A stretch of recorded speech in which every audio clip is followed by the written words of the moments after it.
Оқудан жыл мезгілдері деген тақырыпта сабақты түсіндіретін боламын. Оқу мақсаты сұраққа жауапты анықтамалық кітаптардан, жинақтардан, сөздіктерден табу және ақпаратты берілген үлгі кестеге салу. Мұғалімнің көмегімен шығармадағы көркемдегіш құралдарды табу.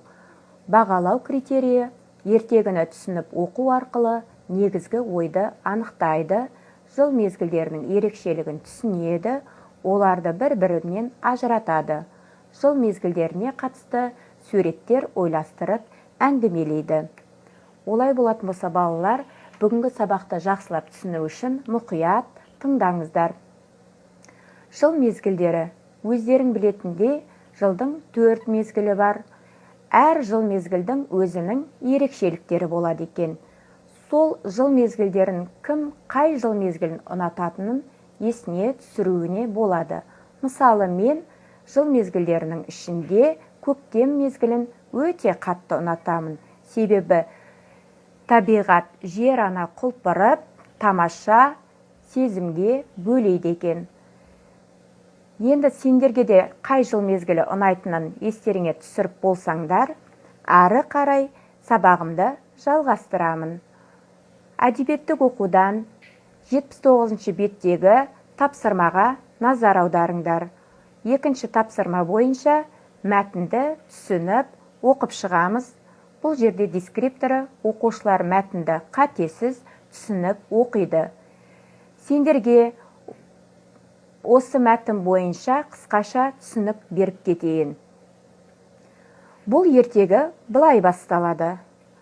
Баяғы өткен заманда ғасыр деген бабаның жыл деген жалғыз ұлы болыпты.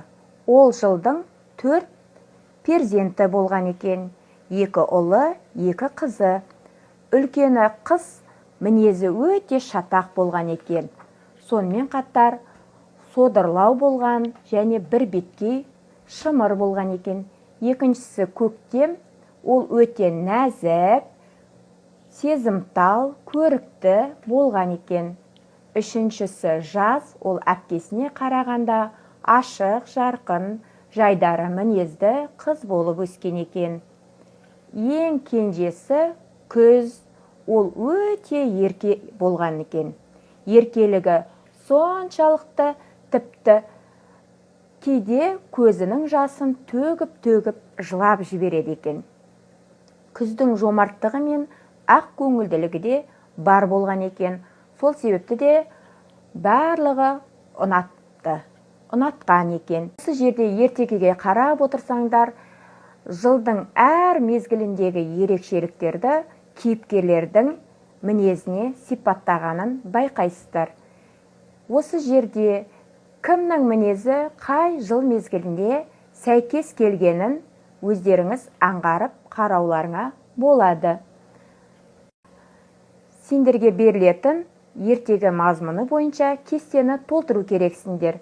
Ол үшін оқулықтағы 3-ші тапсырмаға назар аударыңдар. Бұл жерде мысал ретінде сендерге көктем мезгілін көрсеткен. Жаңа басында айтып кеткендей, көктем көрікті,